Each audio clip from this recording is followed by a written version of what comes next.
It's Christmas week. Can you believe it?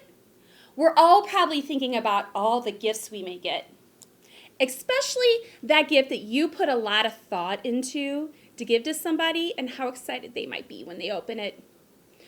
Or maybe your friends and family play the white elephant game. Those are kind of silly gifts, right? Like those are the gifts that we get and we open them and we're like, oh, paper clips. Thanks. Okay. What am I going to do with those now?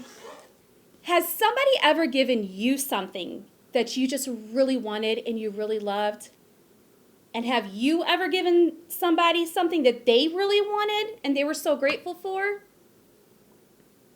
Or how about when you gave somebody that perfect gift and you didn't really know how they felt about it because they didn't really say anything?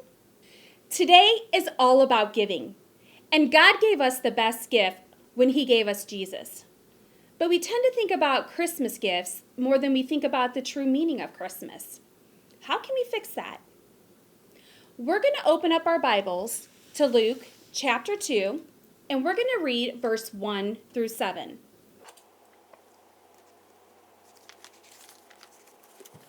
In those days, Caesar Augustus made a law.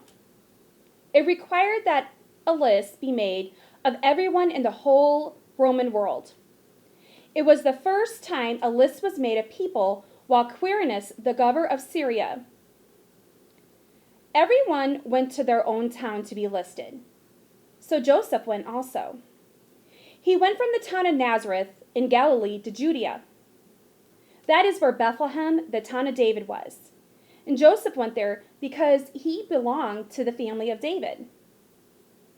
He went there with Mary to be listed, and Mary was engaged to him. She was expecting a baby. While Joseph and Mary were there, the time came for the child to be born. She gave birth to her first baby. It was a boy. She wrapped him in large strips of cloth. Then she placed him in a manger. That's because there was no guest room where they could stay. If you remember last week, Miss Jess told the story about how the angel Gabriel came to Mary and told her that she was with child. She was going to have the Son of God, and He was going to be the Savior to all of us. This completely changed the trajectory of Mary's life. Mary and Joseph traveled a very long way to Bethlehem. Now, they didn't have planes or cars, scooters, or even hoverboards back then. They traveled by donkey. Once they got to Bethlehem, there were no rooms open for them.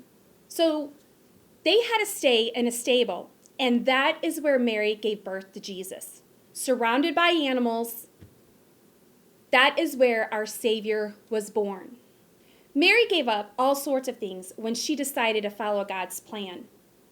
And God gave up His only Son to put His plan into motion for us. God did that because He loves us.